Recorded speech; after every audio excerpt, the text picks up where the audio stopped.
With Season 5 kicking off this past weekend, I decided it was time for me to talk about on this channel about what has been one of my favorite anime and manga of the past few years. So today, we're talking about the first season of My Hero Academia.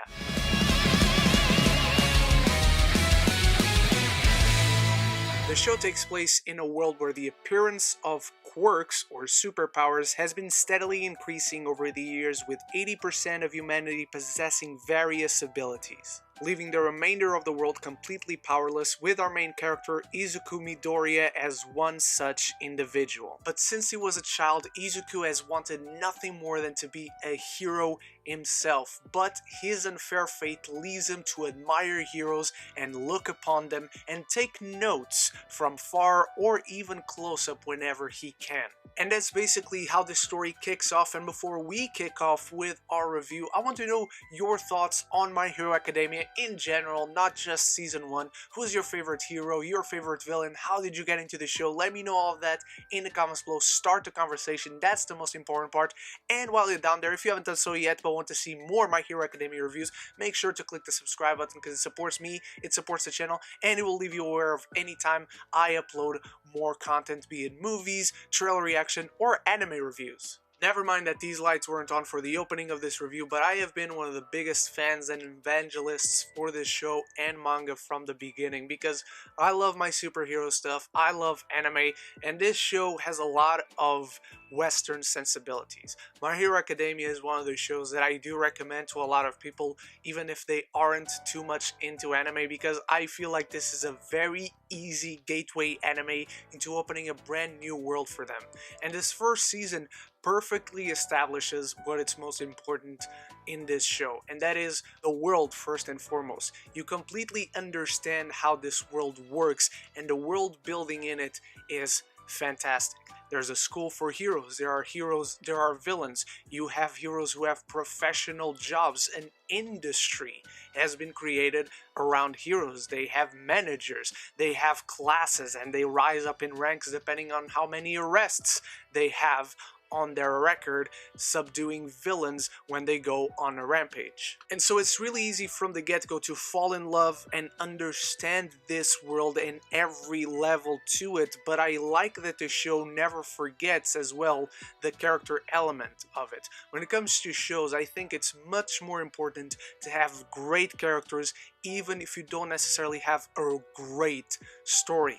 This show luckily has both. The story is fantastic. To follow someone who does not have powers but admires these heroes and wants to be a hero himself. Izuku is basically every fan of comic books and superhero movies made into a living, breathing character, and he's completely lovable. His introduction in the first episode of the show is just so relatable and yet heartbreaking when you see him crying and flipping out of whenever All Might comes into the scene, who is another character I'll get to in a bit. But Izuku is easily one of the most relatable, compelling, and understandable characters I have seen in a while. And he also works in terms of grounding the show in reality to an extent, because if not for Izuku being just a human boy, we would not understand the danger and the severity of having these fights between heroes and villains in the city. The show really works in showing us how this affects society and what comes after that. It's really cool to have heroes and villains fighting, but what happens after? How do we fix the streets and the buildings that were ruined during those fights? The show allows us to see that, and it also never forgets to actually examine what it is to be a hero. It doesn't just mean having superpowers and being physically strong. The heart of a hero is really what matters. And I understand that is cheesy for some, it's melodramatic, but it really is the truth. It's the value of a hero that makes the hero himself. And not only does Izuku understand that, and he strives to be the better version of himself, but his efforts of admiring the heroes, looking up to them, and really trying to understand what a hero is eventually pay off, because he stumbles across the #1 hero in the world and his favorite, and my favorite, All Might. All Might is the most inspirational character in any movie, TV show, book, video game, in anything at all. I freaking love All Might. He's the ultimate personification of the ideal hero. He is funny, he is compelling, he is lovable, but he has his fears, his limitations, and when we find out his secret, that his power is depleting because he is dying slowly but surely, it's when our hero Izuku gets a chance to inherit the most powerful quirk of all, One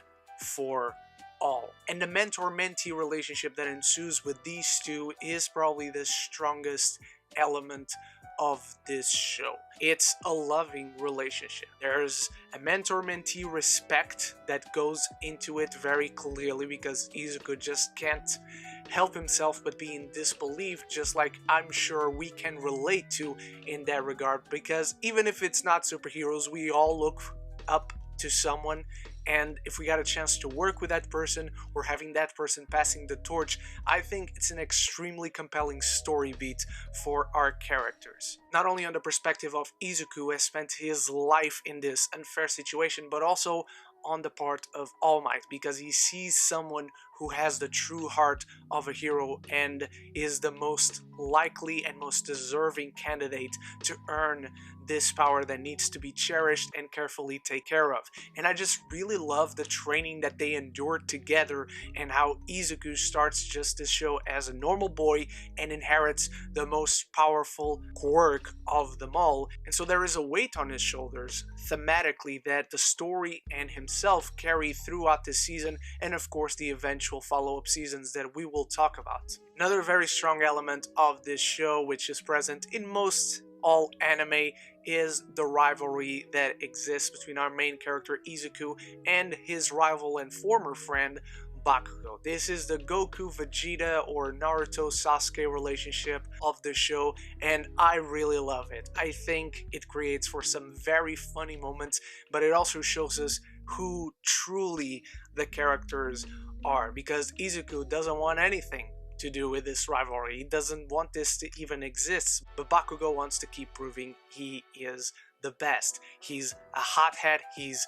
literally explosive, which is also his power, and I just love this relationship and how it grows throughout the seasons. In his first season, he is very antagonistic. He just hates Izuku because he doesn't have any powers and he looks at him as a weakling.